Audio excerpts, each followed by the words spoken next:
welcome to this video. In case you haven't watched any of my videos before, my name is Jo. I am a full-time nail technician, a salon owner, and I'm also a light elegance educator for the UK, in particular Devon and the southwest area. And this week I put up a post on my Instagram and my Facebook page. I'll leave links to those in the description box below for some questions, for question and answer videos. So I've picked out some questions from Facebook, Instagram, and I've also added in a frequently asked question which I get asked a lot by other nail techs as well as clients as well. So without further delay, I've got my phone here with my questions and let's get started. So the first question I have here is, how do you reduce heat spike for sensitive clients? This is something I see a lot of on groups and things like that about nail techs that are worried about using gel because of causing heat spike to their clients. Now this basically happens because as the gel cures, it creates an exothermic reaction which gives that heat sensation. Some gels are more likely to do it than others. And also it does depend on the air temperature as well. So if it's a hot day, you're far more likely to get a heat spike with the gel. Personally, if I have ladies that are particularly sensitive, I will use my Light Elegance Cool Gel. That's been formulated to specifically create less of that exothermic reaction, and therefore for me I just find it's a better option for those that are a bit more sensitive to that reaction. The other thing I would say is that it also depends on your lamp. So my lamp, I use obviously the Light Elegance LED Plus. To be honest, I can't recommend it enough. It's definitely by far my favourite lamp I've ever had. There is a specific setting on that lamp so that it slowly cures in the first minute, so that you don't get that instant, real strong LED cure. Basically, the stronger the cure, the more of a reaction you get, whereas if you cure it slower, they won't feel the heat like they will if it's really, really quick. So that definitely helps. I would also say if you still get somebody who is really sensitive, what I will do is put their hand into the lamp for 2 to 3 seconds, pull it out for 2 to 3 seconds, and keep going back and forth for around the first 15 to 20 seconds. And then once that's been done, then they can just put their hand straight in and then they're absolutely fine. So that definitely helps. So cool gel and your lamp and putting the hand in and out, that definitely seems to fix that issue. Okay, next question is how to be a successful nail technician, how to get nail technician jobs. So I would say just a lot of hard work, a lot of dedication, and lots of education. I am definitely not somebody who, specifically nail enhancements, did not come naturally to me. I've always enjoyed painting nails and that's how I got into being a nail technician. But nail enhancements I found very, very hard. I'll try and insert a picture that I've been saving which shows a photo of nails that I did only, I think it's about 6 years ago. I'll put the dates in the photo, and then a set that I've done more recently this year, and you can see the difference just in that time. And by that point I'd already been a nail technician for probably 5 or 6 years, so it just goes to show how much of a change there's been in my work. And I'm sure if you look at any other successful nail technician, they will be exactly the same, and they will have those photos of when they first started or a few years after. I know some people pick it up much more easily. I found enhancements really difficult. So I basically just invested in myself. I spent as much money as I could on extra education, extra training, and I just practiced as much as I could with that, what I learned through the training courses that I did. And that, I would say, is the most important thing. Not just practice, but making sure you're practicing correctly. So making sure you're getting that education so you know you're doing things the correct way, and then practicing to improve and perfect those techniques. And then as you progress on, I mean, certainly in the 12 years that I've been a nail tech, things have changed so much. So when I first started, a lot of the techniques that are used now, they didn't even exist. So our work now can look so much better because of the products that we have on offer and the education that we have on offer. There's so much more options for people out there. So definitely take advantage of that. As for nail technician jobs, this is quite a tricky one because obviously it does depend on your area. Some areas are more heavily self-employed basis and other areas are more employed basis. From my experience, when I first started from college, I worked in a salon and I rented a table. That worked really well for me because the lady that owned the salon, she did spend a lot of time with me getting my enhancements to client standard. Obviously, I know in some places where you're self-employed, you don't have that option, you don't get that extra help.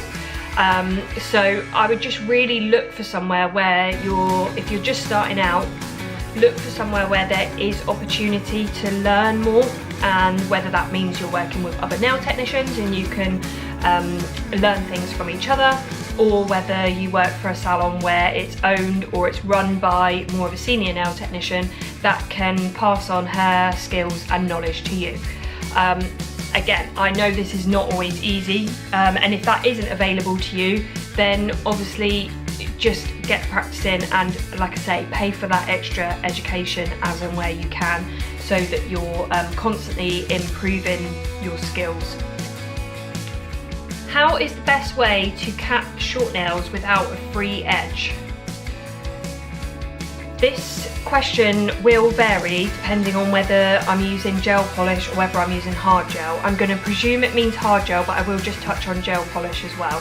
Hard gel, I would say, to be honest, if they've got no free edge, I would extend them, because it's really hard to cap that free edge enough with a hard gel so that you don't get any chipping. So if I had somebody that had very short nails and I didn't feel like I could file it enough once the gel's on to get that really crisp edge, then I would recommend them to have enhancements. Only needs to be a little bit, and that's where sculpting comes in handy, because you can just sculpt out a very slight free edge, so that then once you've filed the nails, when you do your finish filing, the nail is the length that you want. The other thing I would say with that is that with short nails that are that short, it's very hard to get the shape the same on all of the nails. So that's the other advantage. By just adding that little bit of extra length, you can make the shape much more even and perfect across all 10 nails.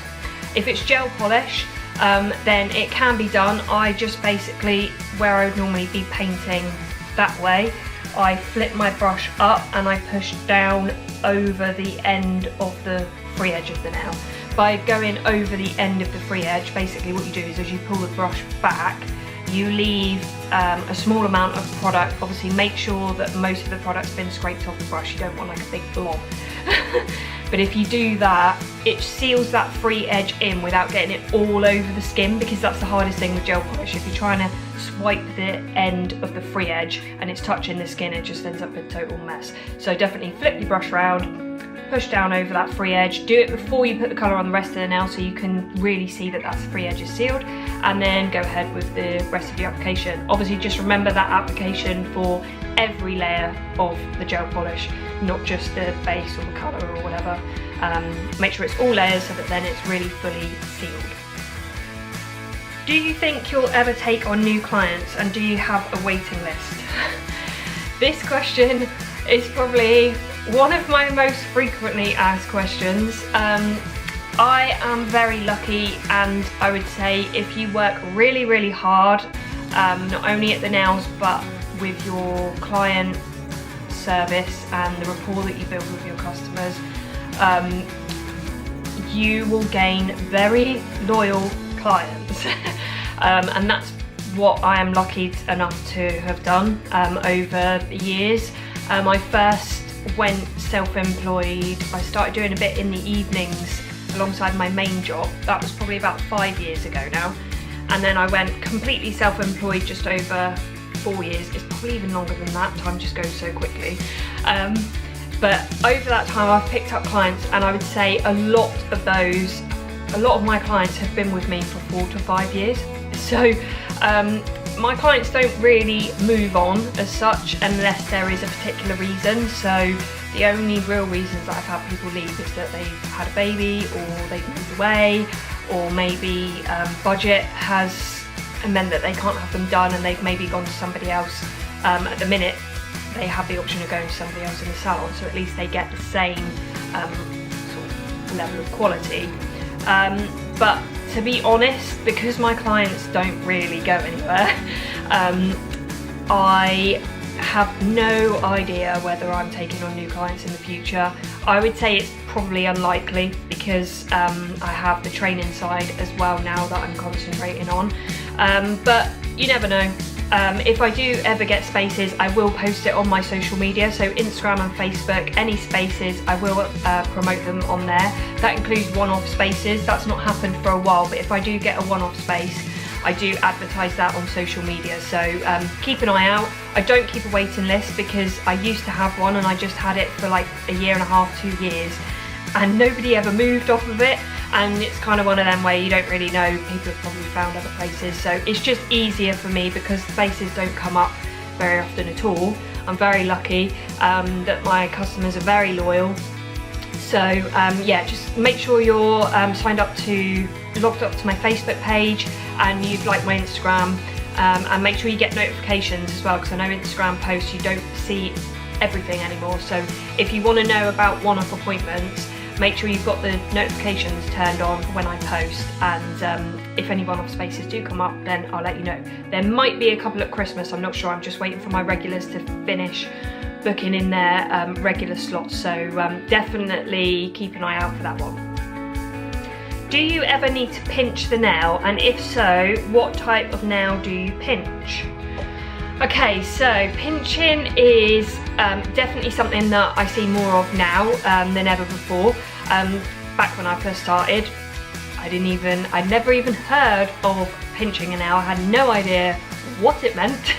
I first learned how to pinch on a course with Gemma Lambert, probably some kind of like acrylic skills course, I think it was. So I learned to pinch on there, and then I would say since then, or more or less every course that I've been on to do with structure has involved pinching the nail. So I would say for competitions, I would definitely always pinch. And then for client nails, I would say I don't pinch all the time. I'm quite lucky, I've got quite a lot of nails, a lot of ladies that have got nice slim long nail beds, and if I tailor the form comes in so nicely that I don't need to pinch to make the end of the nail nice and slim. The other thing I would point out is I don't really do that many full sets, so again, I'm just mainly infilling, so I wouldn't need to pinch when I'm doing a rebalance. The only time I will pinch is if somebody has got slightly wider nails or slightly shorter nail beds, because I think bringing in the free edge just makes the nail look more elongated. And to be honest, shape-wise, it doesn't really matter what shape they're having. If they're the type of nail that I would pinch, then I'll pinch. And if they've got nice slender nails and they look beautiful without pinching, then I won't pinch, because it adds a bit of extra time, and if I can do that work with my form, then I'll have the extra time. How long have you been a nail technician, and what made you decide to do nails as a job? I became a nail technician. I first went to do my training straight from school, so I was 16 when I went to college. I did 2 years of beauty therapy, because at that time at college there wasn't actually the option to do just nails on their own.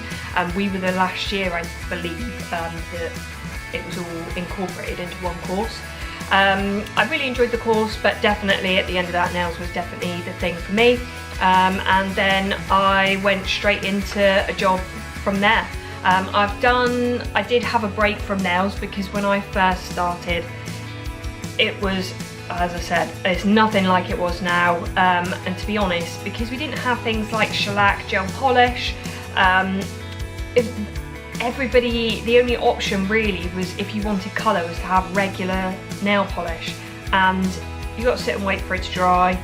There's a chance it's going to chip, it doesn't stay shiny. So basically when I first started, all I did was white tipped extensions, and when I say white tips, it was those horrible white tips that I absolutely hate now. And occasionally you do maybe some little daisies. You might do a red polish at Christmas, and you might do a pink polish in the summer for someone's holiday, and that was it. So after a while you kind of get a little bit fed up, and I did get a bit bored of it, and I kind of, you know, you think, well, I've done this forever, it's all I've ever known. How do I know that this is really for me? So I decided to have a bit of a break. I went into something totally different, went and did recruitment. I learnt a lot though, and I definitely would not be in the position of owning my own business if I hadn't done that recruitment, because I learned so much about figures and calculations and all that kind of stuff. So it definitely helped me, and I learnt a lot from that, so I don't regret doing it. And then when shellac came out, that kind of re-kicked my passion for nails, and I initially did it on just friends and family, and then I got inquiries from other people. So my friends and family that were having their nails done, people would see their nails, ask where they'd had them done, and that's kind of what led me to doing the nails in the evenings. And then it just got to a point where I had enough.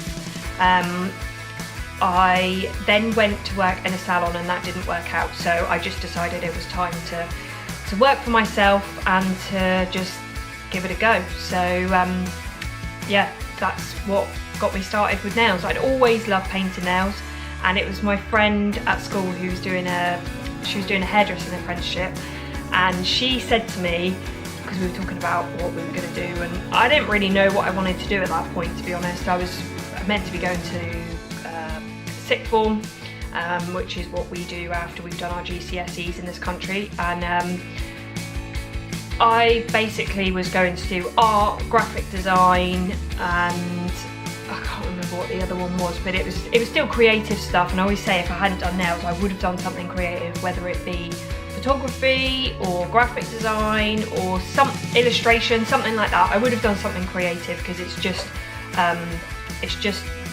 my thing, really. I don't think I would ever have really had a career in something that isn't creative.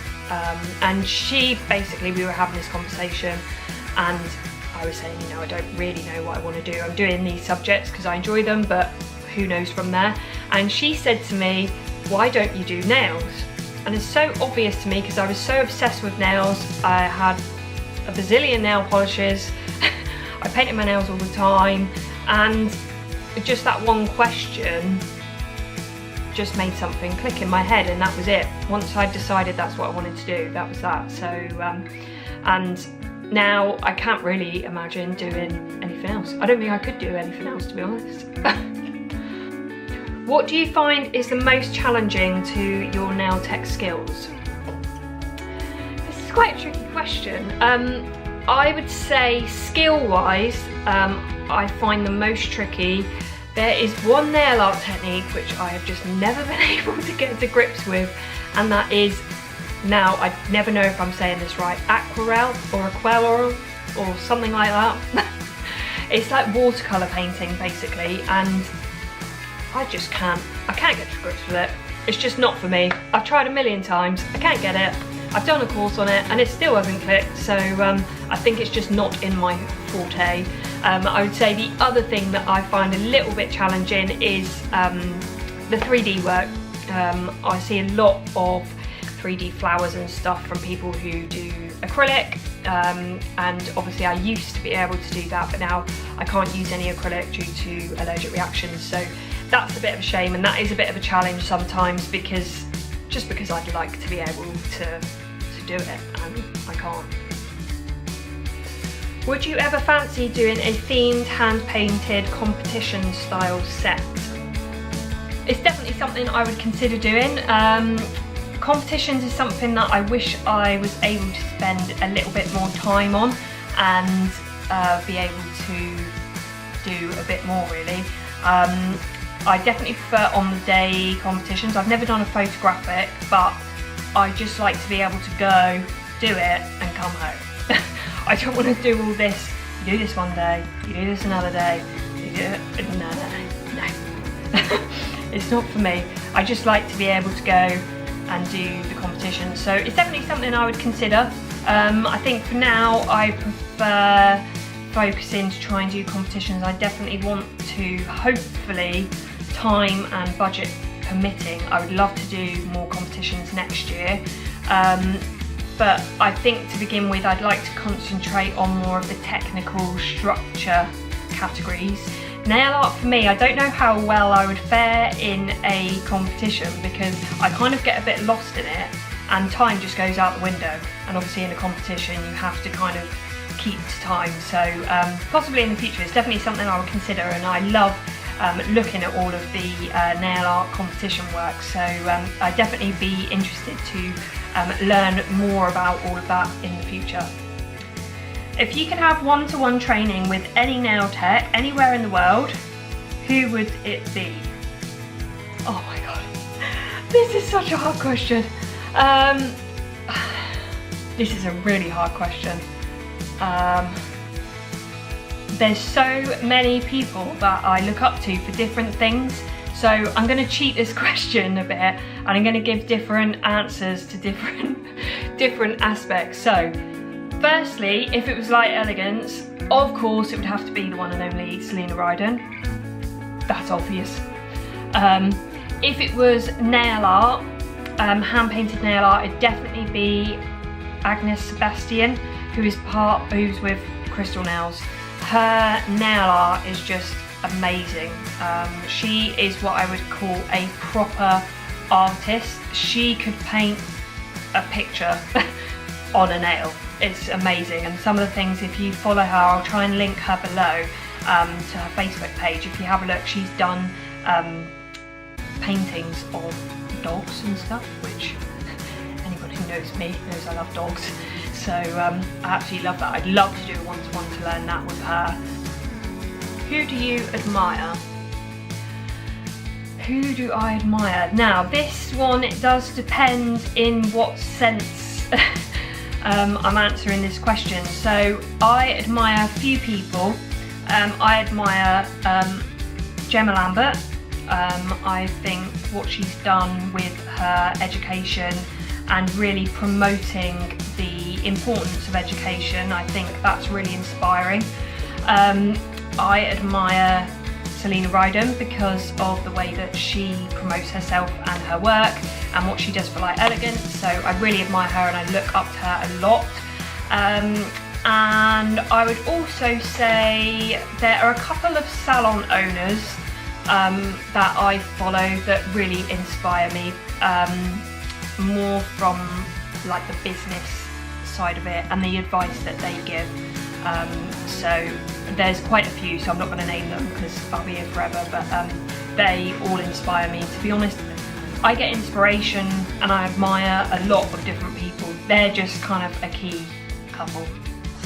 That's the end of my questions. Thank you to everybody who sent me a question on either Instagram or Facebook. I hope I answered your question enough. If anyone has any other questions they'd like to ask, please leave me a comment down below and I will try to get back to all of you as soon as I can.